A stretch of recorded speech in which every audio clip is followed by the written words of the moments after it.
Have you ever agreed to something you didn't want, simply because the fear of losing someone felt heavier than the fear of regret? I thought I understood love. I thought I knew where the line between compromise and self-betrayal was drawn. I was wrong. My name is Emily, and for 11 years, I shared a life with Jacob. We were, by most measures, happy, a modest house with a squeaky porch swing, Sunday breakfasts that rarely matched our recipes, and a 7-year-old daughter, Lily, who had a fascination with ladybugs and painting everything in sight. Jacob was magnetic, charismatic, confident, and effortlessly charming. I was quieter, more reserved, the type who observed first and acted second. Somehow, our differences created balance. But balance can be fragile. In the months leading up to that fateful night, I noticed subtle changes in Jacob: late nights staring at his phone, vague references to reviving passion and spicing things up, an energy that was almost intoxicating, but not for me. I tried to ignore it, convincing myself that curiosity or exhaustion was to blame. Yet, when he looked at me one evening with a mixture of hesitation and excitement, I knew we were standing on a threshold I wasn't prepared to cross. "Emily," he said softly, hesitating as if choosing his words carefully, "maybe we should try something different. Something exciting." The words landed like ice on my skin. "Different how?" I asked, my voice steady though my heart raced. He swallowed. "I've been reading about couples who involve someone else. Just to spark things up, you know?" The silence that followed wasn't empty, it was a warning.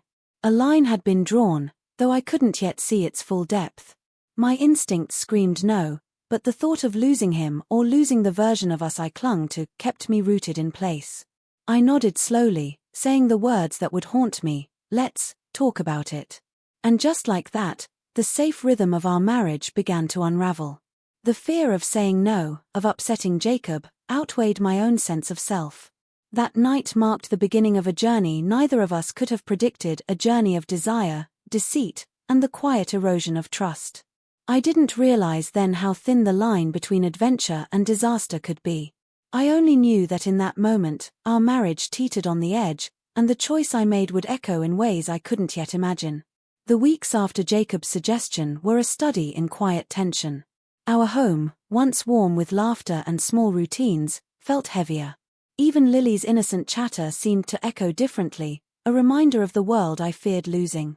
I found myself watching Jacob in a way I never had before, not with curiosity, but with caution, scanning his gestures, his silences, the subtle shifts in his attention. Jacob, for his part, seemed almost buoyant, as if releasing a secret he'd carried too long. He read articles and watched videos late at night, his face lit by the glow of the screen, occasionally murmuring, "Emily, this could be good for us."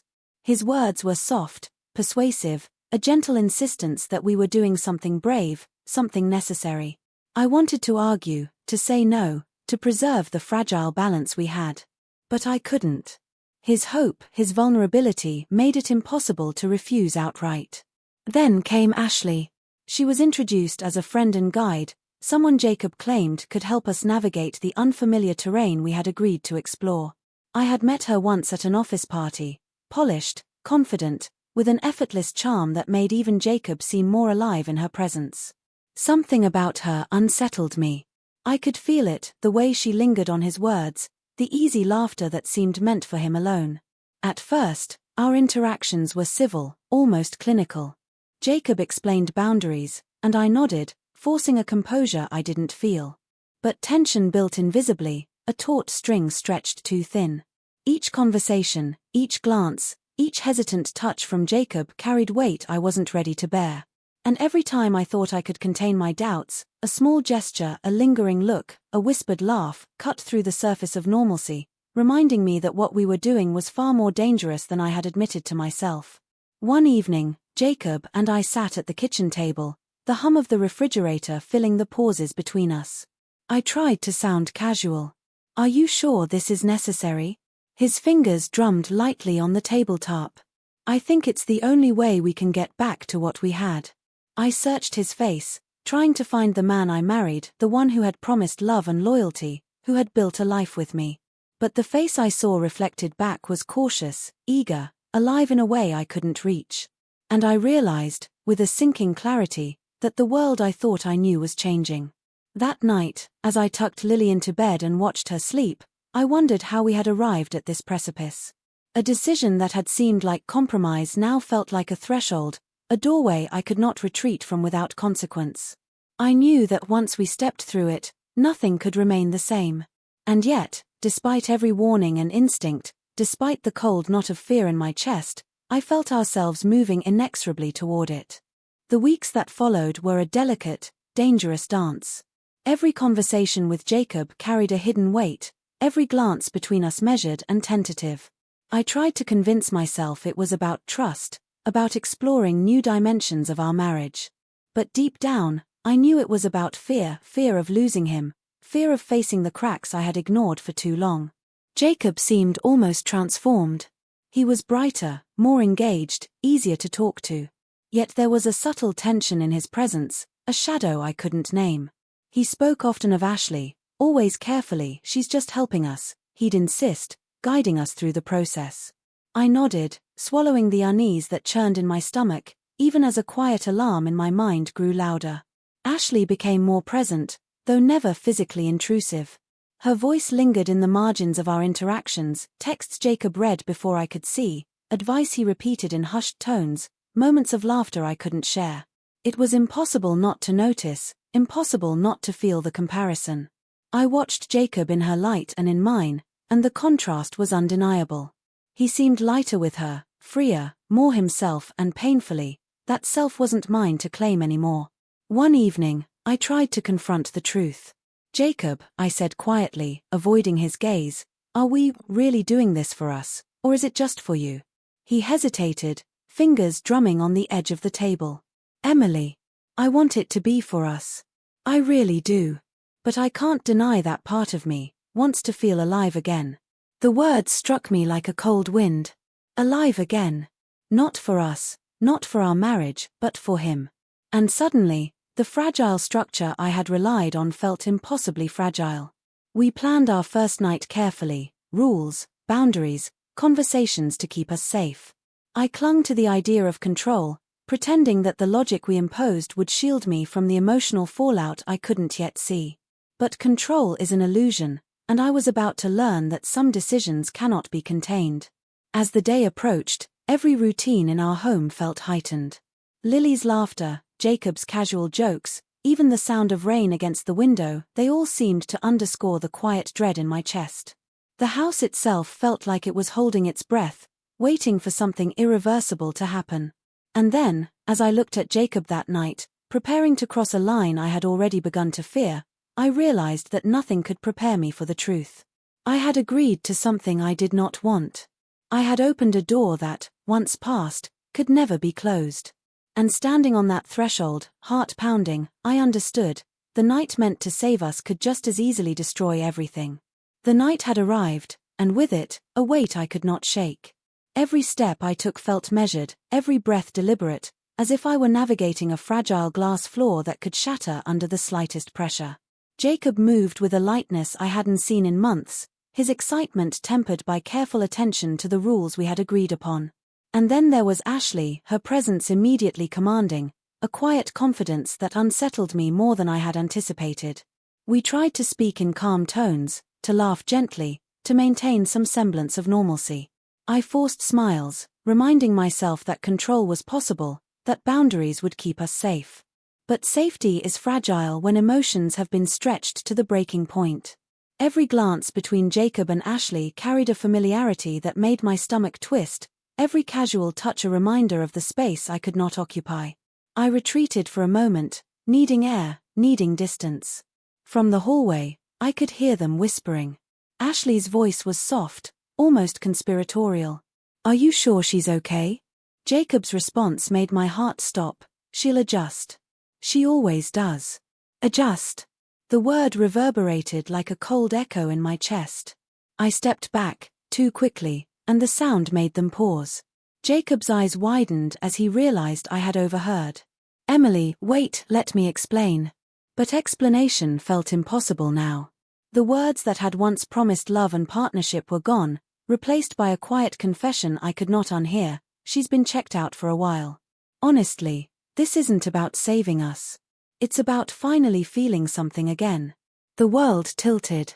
Every memory, every gesture, every quiet Sunday morning we had shared together flashed through my mind, now tainted by the realization that the man I loved had admitted a desire that excluded me entirely.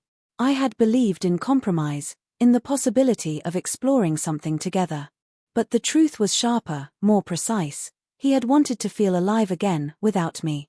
Ashley froze, suddenly aware of the weight of her presence. Maybe I should go. Get out, I said. My voice was low, controlled, but it carried the finality of a slammed door. Jacob reached for me, desperate, remorseful, but remorse cannot erase the words that cut deeper than any action. I felt a fracture in myself, one that no apology could mend. That night, the boundaries we had established collapsed entirely. The careful planning, the discussions of trust, the hope that this could somehow bring us closer, all of it dissolved in the quiet revelation that the marriage I had thought was solid had been shaken from the inside. And as I stood there, trembling yet resolute, I realized the inevitable truth. Some doors, once opened, cannot be closed. Some choices cannot be undone. And the night that had promised excitement and renewal had instead revealed exactly how far apart we had drifted. We didn't separate that night, not officially, not immediately.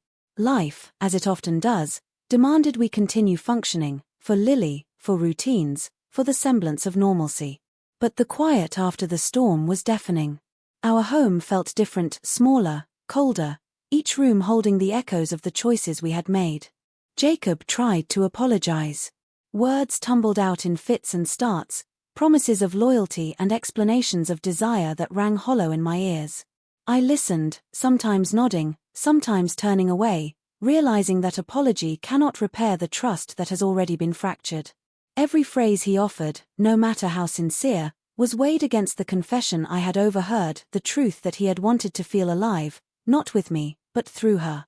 I spent nights in the guest room, Lily tucked safely in her bed, replaying the moments that had led us here.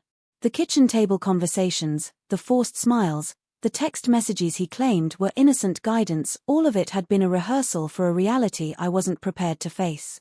I felt betrayed, yes, but more than that, I felt a quiet, insidious sorrow for the version of us that could no longer exist. Jacob stayed, silently present, attempting gestures of closeness that I could not yet receive. We parented Lily together, kept up appearances for her, for the world. And in those moments of togetherness, I saw glimpses of the man I had loved, the tenderness in his smile, the way he still knew her favorite bedtime story by heart.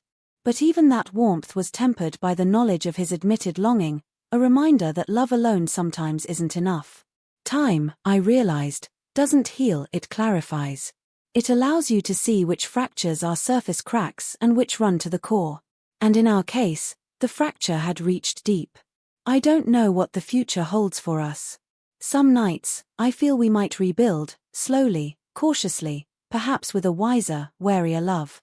Other nights, the weight of what happened presses against me, and I wonder if the life we had imagined is gone forever. And yet, even in the ache, there is clarity. I understand now that betrayal isn't always a single act, it can be a collection of choices, each seemingly small, that add up until the foundation crumbles. And the hardest part is not always forgiving the one who hurt you, but forgiving yourself for allowing it to happen. I chose to step forward anyway. Because life doesn't wait for clarity, and neither does love. And in the quiet moments, when Lily laughs or when Jacob looks at me with something like hope in his eyes, I remind myself that survival doesn't always mean perfection. Sometimes it simply means moving forward, learning from the fractures, and refusing to let them define who you are. The night we tried something different did not simply end a chapter, it illuminated truths we had been avoiding, truths about desire, honesty, and the fragile complexity of love. And though I cannot say what tomorrow holds, I know one thing with certainty: some lessons are learned only through loss, and some strength is forged only through fire.